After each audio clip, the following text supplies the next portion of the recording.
हमारी आने वाली वीडियो से बाखबर रहने के लिए हमारे चैनल को सब्सक्राइब करने के बाद बेल आइकन पर क्लिक करना मत भूलिएगा।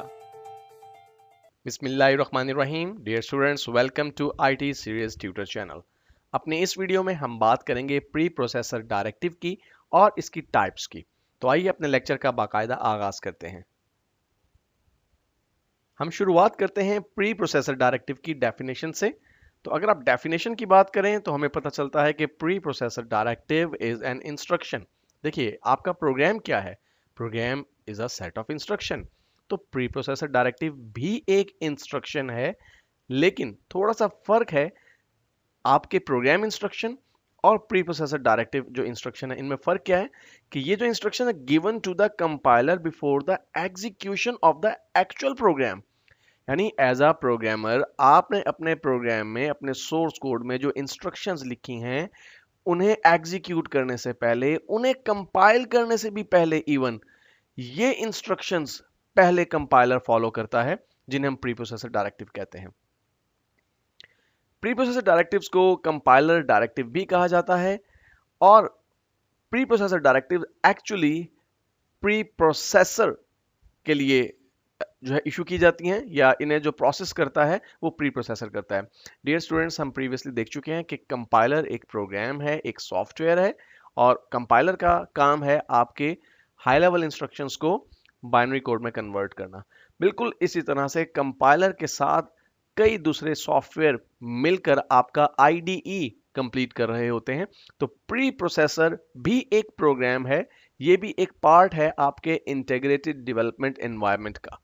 तो आपकी जो प्री प्रोसेसर डायरेक्टिव्स हैं, ये किसके लिए इशू की जाती हैं? ये प्री प्रोसेसर के लिए इशू की जाती हैं। और प्री प्रोसेसर क्या करता है? आपकी इन प्री प्रोसेसर डायरेक्टिव की रोशनी में आपके सोर्स प्रोग्राम को, आपकी लिखी हुई हाई लेवल इंस्ट्रक्शंस को मॉडिफाई करता है। कब मॉडिफाई करता है? इवन जब उसने कंपाइल भी नहीं किया होता, कंपाइलेशन से पहले उन्हें मॉडिफाई कर देता है। और यहाँ पे मॉडिफिकेशन की जरूरत एक्चुअली पड़ क्यों रही होती है, मैं थोड़ा सा एक्सप्लेन करना चाहता हूँ आपको। देखिए डियर स्टूडेंट्स, आपने जो हाई लेवल इंस्ट्रक्शंस लिखी हैं वो बहुत ही कंप्रीहेंसिव होती हैं। फॉर एग्जाम्पल प्रिंट एफ, आपने लिख दिया प्रिंट एफ, और फिर आपने कह दिया कि आई लव पाकिस्तान, यानी प्रिंट एफ करवा दीजिए, आप स्क्रीन पर प्रिंट करवा दीजिए आई लव पाकिस्तान। लेकिन प्रिंट एफ वर्ड है क्या? ये कीवर्ड क्या है? इसका मकसद और मतलब क्या है? ये किस तरह से काम करता है? ये किस तरह स्क्रीन के ऊपर मैसेज को प्रिंट करवाएगा? आपने कहीं अपने प्रोग्राम में ये इंस्ट्रक्शंस तो ऐड नहीं की, आपने तो सिंपली कहा कि स्क्रीन पर प्रिंट करवा दीजिए आई लव पाकिस्तान। तो कंपाइलर इस तरह से काम नहीं कर सकता कि आपकी बताई हुई इंस्ट्रक्शंस के ऊपर आंखें बंद करके अमल कर ले। कंपाइलर को तो डिटेल्ड इंस्ट्रक्शंस चाहिए, उसे तो बहुत डिटेल में इंफॉर्मेशन चाहिए कि क्या काम करना है, कैसे करना है।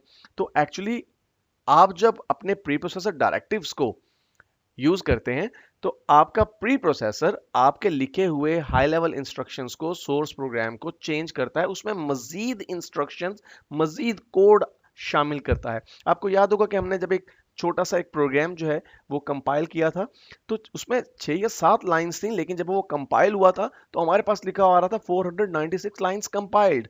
तो मैंने उस वक्त भी ये बात हाईलाइट की थी कि हमने तो सिर्फ 7 लाइंस लिखी हैं, ये 496 लाइंस कहां से आ गई? तो एक्चुअली प्री प्रोसेसर डायरेक्टिव्स ने आपके लिखे हुए इंस्ट्रक्शंस के साथ बहुत सा दूसरा कोड भी ऐड कर दिया है, और उस कोड को ऐड करने के बाद अब जो सोर्स फाइल है वो एक्चुअली कंपाइल होगी।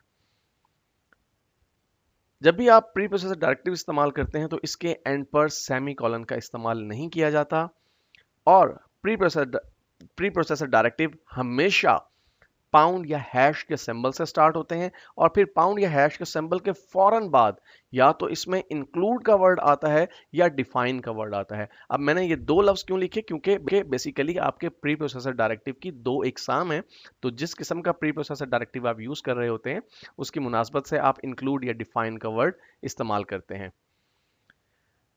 और अमूमन जो आपके प्री प्रोसेसर डायरेक्टिव हैं ये आप स्टार्ट ऑफ द प्रोग्राम में लिखते हैं। दो टाइप्स हैं, इनमें से एक टाइप ऐसी है जो इंक्लूड है, वो हमेशा प्रोग्राम के स्टार्ट में लिखी जाती हैं प्री प्रोसेसर डायरेक्टिव, लेकिन जो आपके डिफाइन प्री प्रोसेसर डायरेक्टिव हैं, जो हम आगे चलकर भी टाइप्स में देखेंगे, तो उन्हें आप प्रोग्राम में कहीं पे भी शामिल कर सकते हैं। Dear students, preprocessor directive की दो टाइप्स हैं और वो दो टाइप्स हैं इंक्लूड प्री प्रोसेसर और डिफाइन प्री प्रोसेसर। हम इनमें से हर एक टाइप को डिटेल के साथ वन बाय वन डिस्कस करते हैं। तो सबसे पहले हम स्टार्ट करते हैं इंक्लूड प्री प्रोसेसर के साथ। इंक्लूड प्री प्रोसेसर की अगर आप डेफिनेशन की बात करें तो बड़ी सिंपल सी डेफिनेशन है। The include preprocessor directive enables a program to access a library. Actually include का लफ्जी मतलब क्या है? किसी चीज को शामिल करना। अब एक्चुअली डियर स्टूडेंट्स, आपके जो लैंग्वेज बनाने वाले या लैंग्वेज के जो डेवलपर्स हैं, उन्होंने कुछ फाइल्स बनाकर रख दी हैं डिफरेंट, जिन्हें हम लाइब्रेरी फाइल्स कहते हैं। हर एक library files actually different header files के ऊपर मुश्तमिल है। डिफरेंट फाइल्स के मजमूए को लाइब्रेरी फाइल कहा जाता है। तो जब आप इंक्लूड प्री प्रोसेसर इस्तेमाल करते हैं तो एक्चुअली आपका प्रोग्राम किसी स्पेसिफिक लाइब्रेरी फाइल तक रसाई हासिल कर लेता है और फिर वहां से कुछ कोड अपने सोर्स प्रोग्राम में शामिल कर लेता है। तो लाइब्रेरी फाइल क्या है? Simple, a collection of header files है। और हेडर फाइल्स आप अपने प्रोग्राम में शामिल करते हैं अपने प्रोग्राम में लिखी गई इंस्ट्रक्शंस के मुताबिक। मिसाल के तौर पे आपने अपने प्रोग्राम में प्रिंट एफ का कीवर्ड यूज किया है।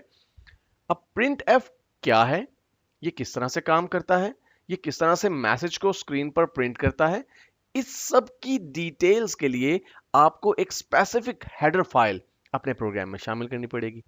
अगर आपने अपने प्रोग्राम में फॉर एग्जांपल स्क्वायर रूट का एक फंक्शन यूज किया है, आप किसी वैल्यू का स्क्वायर रूट लेना चाहते हैं। अब स्क्वायर रूट का फंक्शन किस तरह से काम करता है, ये किस तरह से स्क्वायर रूट को फाइंड करता है, इसके लिए आपको एक अलग हेडर फाइल अपने प्रोग्राम में शामिल करनी पड़ेगी। इट मींस डियर स्टूडेंट्स कि आप एक single pre processor directive use नहीं करते, बल्कि आप अपने लिखे गए प्रोग्राम में जो आपकी लिखी गई इंस्ट्रक्शंस हैं, उनके मुताबिक आपको अपनी हेडर फाइल्स इंक्लूड करनी होती हैं। तभी आपका प्रोग्राम जो है वो प्रॉपर्ली कंपाइल हो पाता है और वो रन कर पाता है। अगर हम सिंटेक्स की बात करें इंक्लूड प्रीप्रोसेसर के, तो सिंटेक्स बड़ा सिंपल सा है कि आप पाउंड, जैसे हम पहले भी बात कर चुके हैं कि कोई भी आपका जो प्रीप्रोसेसर डायरेक्टिव है टाइप कोई भी हो, लेकिन वो स्टार्ट होगा पाउंड या हैश के सिंबल से। लेकिन इंक्लूड प्रीप्रोसेसर में पाउंड सिंबल के फौरन बाद इंक्लूड का वर्ड इस्तेमाल होता है और उसके बाद आपके पास लेफ्ट एंगल ब्रैकेट या जिसे हम कहते हैं लेस देन का साइन इस्तेमाल होता है और उसके बाद आप अपनी उस हेडर फाइल का नाम लिखते हैं जिसे आप शामिल करना चाह रहे हैं, जिसे आप इंक्लूड करना चाह रहे हैं। स्टैंडर्ड हेडर फाइल डेफिनेटली इस तरह की कोई फाइल मौजूद नहीं है। यहाँ पे जस्ट हम सिंटेक्स को डिस्कस कर रहे हैं कि आप एंगल ब्रैकेट्स के पेयर के दरमियान में उस हेडर फाइल का नाम लिखते हैं जिसे आप इंक्लूड करना चाहते हैं। अगर हम एग्जांपल्स की बात करें तो जैसे stdio.header। अब stdio.header जो है वो standard input output header file है। अगर आपने अपने प्रोग्राम में कुछ ऐसा कोड यूज किया है जिसकी मदद से या जिसकी वजह से यूजर से इनपुट लिया जाएगा या यूजर को आउटपुट प्रोवाइड किया जाएगा स्क्रीन पर, इन दैट केस आपको stdio.header फाइल शामिल करनी पड़ेगी अपने प्रोग्राम में। इसी तरह से अगर आपने कोई मैथमेटिकल फंक्शन यूज किया अपने प्रोग्राम में जैसे स्क्वायर रूट का फंक्शन, फिर आपको अपने प्रोग्राम में math.header फाइल का इस्तेमाल करना पड़ेगा। इसी तरह और भी कुछ हेडर फाइल्स हैं जो कि हम अपने प्रोग्राम्स में कॉमनली इस्तेमाल करते हैं। अब हम बढ़ते हैं अपने next type of preprocessor पर और वो है define preprocessor. Define preprocessor की हम सबसे पहले डेफिनेशन देखते हैं। The define preprocessor is used to define a constant. अब ये एक डिफरेंट प्री प्रोसेसर डायरेक्टिव है।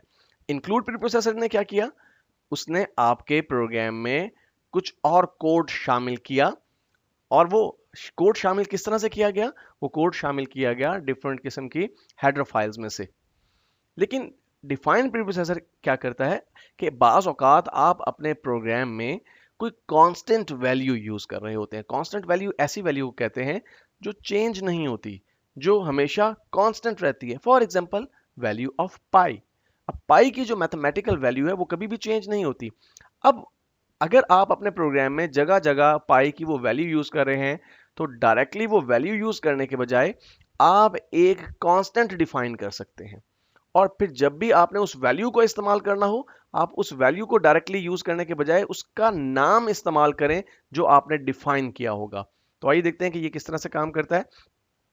It can be used anywhere in a program. अब ये थोड़ा सा डिफरेंस है कि आपका जो इंक्लूड प्री प्रोसेसर डायरेक्टिव है वो हमेशा प्रोग्राम से पहले स्टार्ट पे आपको वो शामिल करना पड़ता है, लेकिन डिफाइन प्री प्रोसेसर को आप प्रोग्राम से पहले भी शामिल कर सकते हैं, इवन आप अपने प्रोग्राम में भी शामिल कर सकते हैं, कहीं पे भी आप उसे इस्तेमाल कर सकते हैं। अगर सिंटेक्स की बात करें तो सिंपली आप पाउंड या हैश सिंबल का इस्तेमाल करेंगे, उसके बाद डिफाइन का वर्ड यूज होगा। वहां पर इंक्लूड का वर्ड यूज हो रहा था, यहाँ पर डिफाइन का वर्ड यूज होगा, और उसके बाद आप आइडेंटिफायर यूज करेंगे। आइडेंटिफायर बेसिकली वो नाम है जो आप अपनी कांस्टेंट वैल्यू को देना चाहते हैं, और फिर स्पेस देके आप वो वैल्यू लिखेंगे जो कि आप उस आइडेंटिफायर के साथ एसोसिएट करना चाहते हैं। जैसे हम पाई की एग्जांपल की बात कर रहे हैं तो हम उसी को आगे लेकर चलते हैं, लेकिन पहले हम इस सिंटेक्स को थोड़ा सा मजीद एलेबोरेट कर लेते हैं। यहाँ पे जो पाउंड सिंबल है ये इंडिकेट करता है इस बात को कि एक प्री प्रोसेसर डायरेक्टिव यहाँ पे स्टार्ट हो रहा है। डिफाइन जो है वो कांस्टेंट को डिफाइन करने के लिए यूज होता है, जैसे कि हमने कहा कि ये डिफाइन प्री प्रोसेसर इस्तेमाल ही कांस्टेंट्स को डिफाइन करने के लिए होता है। तो आपको पाउंड सिंबल के फौरन बाद डिफाइन का वर्ड यूज करना है। उसके बाद आइडेंटिफायर क्या है, ये नेम है उस कांस्टेंट वैल्यू का जो आप रखना चाहते हैं। ये नेम कुछ भी हो सकता है, आप खुद से ये डिसाइड कर सकते हैं। और वैल्यू वो एक्चुअल वैल्यू है जिसे आप एसोसिएट करना चाहते हैं आइडेंटिफायर के साथ, उस नाम के साथ। अब होगा क्या कि आपने अगर एक आइडेंटिफायर जो है वो इस्तेमाल किया और उसको एक वैल्यू असाइन कर दी, तो बाद में प्रोग्राम में आपको वो वैल्यू टाइप करने की जरूरत नहीं है। सिंपली आप उस आइडेंटिफायर का इस्तेमाल करें, उस नाम का इस्तेमाल करें बार बार, तो आप उस वैल्यू को एक्सेस कर सकते हैं, यूज कर सकते हैं। और अमूमन जो आपके आइडेंटिफायर हैं ये अपर केस के अंदर टाइप किए जाते हैं। यहाँ पर एक एग्जांपल मैं आपके सामने शो कर रहा हूँ, पाउंड साइन, डिफाइन, और फिर पाई, पी आई पाई, और ये देखिए पी और आई दोनों अपर केस के अंदर। उसके बाद 3.141593। अब देखिए ना, ये एक लंबी वैल्यू है 3.141593। आपको एक प्रोग्राम के अंदर अगर ये वैल्यू 50 मरतबा टाइप करनी है तो आपको 50 मरतबा ये इतने सारे डिजिट्स टाइप करने पड़ेंगे। लेकिन अगर आपने एक कांस्टेंट डिफाइन कर दिया तो अब जहां पे भी आपको इस वैल्यू की जरूरत है, आप इस वैल्यू को टाइप करने के बजाय सिंपली अपने प्रोग्राम में पाई उस आइडेंटिफायर का इस्तेमाल करेंगे जो आपने एसोसिएट कर दिया इस वैल्यू के साथ।